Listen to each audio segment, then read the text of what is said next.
खबर में आपका स्वागत है। उत्तर प्रदेश में छठे और सातवें राउंड के चुनाव के लिए सभी दलों ने अपने सारे साधन झोंके हुए हैं। बीजेपी ने बनारस को मुख्यालय बनाया है और समाजवादी पार्टी ने भी झंडा गाड़ दिया है। कांटे का मुकाबला है। गाजियाबाद से लेके बलिया तक कांटे का मुकाबला साफ साफ दिख रहा है। इस बीच जो सबसे ज़्यादा मामला गर्म है वो बीजेपी बनाम सपा नहीं, मामला गर्म है प्रतापगढ़ जिले की कुंडा विधानसभा सीट को लेकर के। और राजा भैया चर्चे के केंद्र में हैं और इस बार वो समाजवादी पार्टी के अपने विरोधी उम्मीदवार गुलशन यादव से तू मैं को लेकर के नहीं, बल्कि सपा प्रमुख अखिलेश यादव से सीधे टक्कर ली है और पहला राउंड राजा भैया जीतते हुए दिखाई दे रहे हैं। इस मामले में समाजवादी पार्टी और अखिलेश यादव को बैकफुट पे आना पड़ा है। दरअसल 27 फरवरी को जो मतदान हुआ उसमें प्रतापगढ़ जिले की सभी सीटें थी और ख़ास तौर से कुंडा और एक सीट है बाबागंज।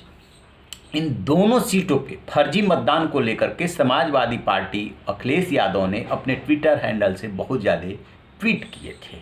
ऐसा लगा कि सारा फर्जी मतदान वहाँ पे हो रहा है। चूँकि राजा भैया की दबंगई है इसलिए लोगों को भी लगता है कि ऐसा हुआ होगा। उसी में अखिलेश यादव ने एक ऐसा ट्वीट कर दिया जो कि पुराना वीडियो था, तस्वीर थी और 2019 के हरियाणा चुनाव का था, बूथ कब जाने का, और दिखा दिया उन्होंने कुंडा का। अब क्या था कि उन्होंने वार तो किया राजा भैया पे, लेकिन ये जा करके लगा चुनाव आयोग और जिला प्रशासन को। ये वार जिला प्रशासन ने तत्काल उसकी जांच कराई कि कहाँ पे ये फर्जी वोटिंग हुई है, कहाँ पे बूथ कैप्चरिंग हुई है, तो पता चला कि वो तो कुंडा का है ही नहीं। लिहाजा तत्काल इस मामले में कानूनी कार्रवाई शुरू हो गई, एफआईआर हो गई। राजा भैया को मौका मिल गया और उन्होंने ट्वीट किया कि राजनीति में इतनी नफरत ठीक नहीं है माननीय अखिलेश यादव जी, ये तो 2019 के हरियाणा के बूथ कब्जाने या फर्जी वोटिंग की तस्वीर है। अब क्या हुआ कि अखिलेश यादव को वो ट्वीट डिलीट करना पड़ा, लेकिन जिन्होंने इसको वायरल किया था उसके खिलाफ जिला प्रशासन ने एफआईआर कर ली है। अब जांच शुरू हो गई है कि आखिरकार ये खेल कौन खेल रहा था। जो बीजेपी पे समाजवादी पार्टी आरोप लगाती है उसी खेल में समाजवादी पार्टी फंस गई है। अब सोचिए कि गुलशन यादव की बातों का राजा भैया ने जवाब कभी नहीं दिया। क्यों? क्योंकि वो उनको मुंह नहीं लगाना चाह रहे थे। उन्होंने बहुत तरीके से उस बात को टाल दिया था जो कि उनके लिए गाली गलौज किए थे और काफ़ी वीडियो वायरल हुई थी। अखिलेश यादव जब कुंडा गए थे तो राजा भैया के बारे में सवाल पूछा गया था तो उन्होंने ये कह दिया था कौन राजा भैया। उसके बाद जब दोबारा चुनाव प्रचार के दौरान आए तो उन्होंने कहा कि कुंडा की कुंडी बंद कर दीजिए और अब की बारी यहाँ से इनको निकलने मत दीजिए। बस राजा भैया को मौका मिल गया। गुलशन यादव पर उन्होंने जवाब नहीं दिया था। अखिलेश यादव को ताल ठोक करके जवाब दिया कि कौन बाई का लाल पैदा हुआ है जो कुंडा की कुंडी बंद कर देगा। सरकार बनाएंगे, हम ही बनाएंगे, आप देखते रहिए, 10 मार्च आने दीजिए।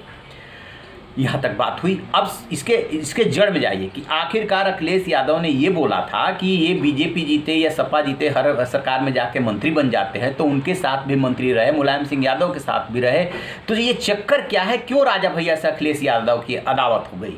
इसके जड़ में जो है समाजवादी पार्टी और बीएसपी का गठबंधन है। 2019 के लोकसभा चुनाव में सपा और बसपा ने गठबंधन कर लिया। अखिलेश यादव की जीत पे ही ये गठबंधन हुआ था। उसका फायदा बीएसपी को मिला था और सपा को कम मिला था। इसके बाद राज्यसभा का चुनाव आया। राज्यसभा के चुनाव में अखिलेश यादव चाहते थे कि बीएसपी कैंडिडेट के लिए राजा भैया मतदान करें। ये 2019 की ही बात है। लेकिन राजा भैया ने बीएसपी कैंडिडेट के लिए मतदान नहीं किया क्योंकि बीएसपी और बीएसपी सुप्रीमो मायावती से अदावत जगजाहिर है। उन्हीं के शासनकाल में उनके ऊपर पोटा लगा था, जेल गए थे, सब कुछ हुआ था। तो ये तो राजनीति है। जब मायावती को मौका मिला तो उन्होंने कार्रवाई की। अब राजा भैया को मौका मिला 2019 में तो उन्होंने वोट देने से मना कर दिया। बस यहीं से अखिलेश यादव नाराज हो गए। हालांकि मुलायम सिंह यादव के जन्मदिन पे जा करके मिले, लेकिन अखिलेश यादव ने उस बात को पकड़ ली कि मेरी बात राजा भैया ने नहीं मानी। अब बहुत दिनों बाद उन्होंने कुंडा में उनके खिलाफ उम्मीदवार उतार दिया। राजनीति में हर किसी को हक है, उम्मीदवार उतार दिया, चुनाव लड़िए। लेकिन जिस तरीके से जुबानी जंग हुई है और राजा भैया को मौका मिला है इस फर्जी वीडियो और तस्वीर को लेकर के और जिला प्रशासन ने इसको फर्जी करार दे दिया और एफआईआर कर लिया, उसके बाद सपा और अखिलेश यादव बैकफुट पे और राजा भैया पहला राउंड इस तरीके से जीत गए हैं। तो आप रहिए ना बेखबर, देखते रहिए इन खबर। Thank you.